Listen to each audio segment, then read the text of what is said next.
ঢাকার বাইরে থেকে আমাদের সহকর্মীরা যুক্ত হয়েছেন। তবে শুরুতেই ঢাকার পরিস্থিতি জানতে চাই। জাবেদ, জ্বালানি সংকটের পরিস্থিতির এর প্রভাবে আসলে কাঁচা বাজারে কোনো প্রভাব পড়েছে কিনা, ক্রেতা বিক্রেতারা কি বলছেন? রোশন, শুভ সকাল। আপনি জানেন যে এরই মধ্যে বৈশাখ চৈত্র মাস চলছে, এটি গ্রীষ্মকাল।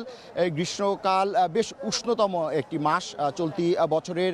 জানেন যে মার্চ এপ্রিল এগুলো উষ্ণতম মাস। এই উষ্ণতম মাসে মূলত কৃষকের উৎপাদিত যে থরে থরে সবজি, সেই সবজি কিছুটা পচনশীল হওয়ার কারণে, পচে যাওয়ার কারণে বাজারের সরবরাহ কিছুটা কম বলে আমাদেরকে যারা আড়তদার বিক্রেতা তারা আমাদেরকে এই বিষয়টি জানিয়েছেন। আপনি যেমনটি প্রশ্ন করেছিলেন, মূলত গতকাল থেকেই সড়ক পথে যে পরিবহন, সে পরিবহন ভাড়া 11 পয়সা করে বৃদ্ধি করা হয়েছে। সড়কে যে বড় যানবাহন, সে বড় যানবাহনের ভাড়া আগে প্রতি কিলোমিটারে ছিল 2 টাকা 12 পয়সা, সেটি 11 পয়সা বেড়ে এখন হয়েছে 2 টাকা 23 পয়সা। সেই ভাড়া বৃদ্ধির কারণে মূলত বিক্রেতারা আমাদের যে বিষয়টা বলছেন, আড়তদাররা, ব্যবসায়ীরা যে বিষয়টা বলছেন যে ভাড়া কিছুটা বৃদ্ধির কারণে সেটির যে প্রভাব, সেটির প্রভাব সবজির উপরে পড়েছে। এভাবে একটু বলা যায় যে গত সপ্তাহের তুলনায় এই সপ্তাহে গাজর 20 টাকা বেড়ে বিক্রি হচ্ছে 50 টাকায়, শশা 20 টাকা বেড়ে এই সপ্তাহে শশা বিক্রি হচ্ছে 120 টাকায়। এরই মধ্যে বরবটি, করলা, চিচিঙ্গা সেগুলো আগের দরই রয়েছে, অর্থাৎ অপরিবর্তিত রয়েছে।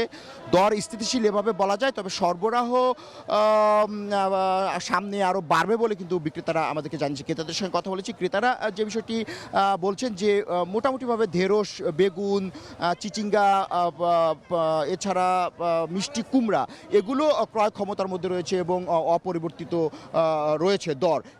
টমেটোর দর 5 টাকা বেড়েছে। এছাড়া অন্যান্য আরও যে পণ্য রয়েছে, অর্থাৎ লাউ, এছাড়া আমাদের পটল, সেগুলো মোটামুটি ক্রয় ক্ষমতার মধ্যে রয়েছে বলে কিন্তু বিক্রেতারা আমাদেরকে জানিয়েছে। ক্রেতারাও বলেছে যে হ্যাঁ, এই পণ্যগুলো তারা স্বাচ্ছন্দ্যে ক্রয় করতে পারছেন। আজ যেহেতু সাপ্তাহিক ছুটির দিন, এই ছুটির দিনে এই রাজধানী কেন্দ্রিক সবচেয়ে বড় বাজার কারণ বাজারে এরই মধ্যে ক্রেতা সমাগম হয়েছে বলে কিন্তু আমরা দেখতে পেয়েছি। রোশন, এই ছিল আমার কাছে কারণ বাজার থেকে সাপ্তাহিক বাজারের সবশেষ দরদামের তথ্য। এবার আমরা মানিকগঞ্জের পরিস্থিতি জানতে চাই। আসাদ, মানিকগঞ্জের আড়তগুলোতে তো সবজির সরবরাহ বেড়েছে, সেক্ষেত্রে দাম দর কেমন দেখছেন? বিশেষ করে খুচরা পর্যায়ে দামের প্রভাবটা কেমন পড়েছে? রওশন, আপনার প্রশ্নের উত্তর যদি দিতে চাই, যে মানিকগঞ্জের যে আড়তটি রয়েছে, মানিকগঞ্জের সদর উপজেলার ভাটবর সবজির আড়ত, এখানে আমি রয়েছি সকাল থেকেই। এখান থেকে যে বিষয়টি দেখতে পেয়েছি যে সরবরাহ সবজির যেগুলো রয়েছে সেগুলোর বেশ ভালো সরবরাহ রয়েছে। অপরদিকে শুধুমাত্র লেবু এবং বেগুনের কেজির 60 টাকা ব্যতীত অন্যান্য যত সবজি আছে সবগুলো কিন্তু 30 থেকে 40 টাকার মধ্যে রয়েছে। আমরা বিক্রেতাদের সাথে কথা বলেছে যে গত সপ্তাহের তুলনায় কিন্তু প্রায় কেজিতে দু একটি সবজি ব্যতীত প্রায় 10 টাকা পর্যন্ত কিন্তু সবজির দাম কমেছে। তো কারণ হিসেবে জানতে চেয়েছিলাম, তারা যেমনটা বলেছেন বিক্রেতারা যে অন্যান্য সময় এখন কিন্তু মাসের শেষ, যার কারণে কিন্তু অনেক অংশেই কিন্তু ক্রয় ক্ষমতা অনেকের কমে গেছে, যার কারণে সবজি সরবরাহ থাকলেও সবজির দাম কিন্তু কমেছে। আজকের বাজার দর সম্পর্কে যদি একটু বলতে চাই, করলা প্রতি কেজি বিক্রি হচ্ছে 20 টাকা, শসা 30 টাকা, টমেটো 35 টাকা, পটল 45 টাকা, ঢেঁড়স সেটা 30 টাকা কেজি, ফুলকপি, গ্রীষ্মকালীন ফুলকপি সেটা 40 টাকা, মরিচ 44 টাকা, আলু 13 থেকে 14 টাকা, পেঁয়াজ 26 টাকা, বেগুন এবং লেবু সেটা কিন্তু আমরা কেজিতে বিক্রি হতে দেখেছি 60 টাকা দরে। যখন এই পাইকারি আড়তে কিন্তু কম দামে বিক্রি হয়, তখন এর প্রভাবটা কিন্তু খুচরা বাজারে গিয়েও পড়ে। অর্থাৎ এখানে যত কম দামে কিনতে পারে, খুচরা বাজারগুলো তো তার চেয়ে একটু বেশি সামান্য লাভে কিন্তু তারা বিক্রি করে বলে আমরা দেখেছি।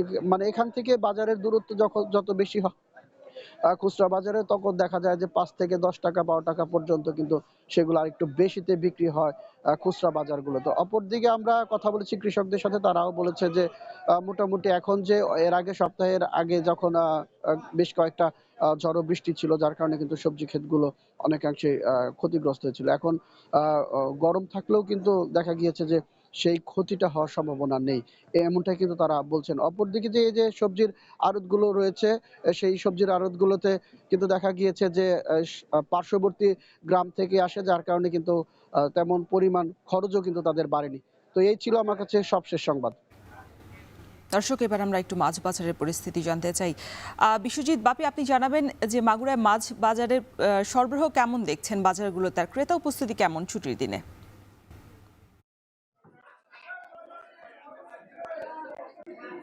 ছুটির দিনে আমি এই মুহূর্তে আছি মাগুরা সব থেকে বড় যে মাছের আড়ত এবং মাছের বাজার মাগুরা পুরাতন বাজারে।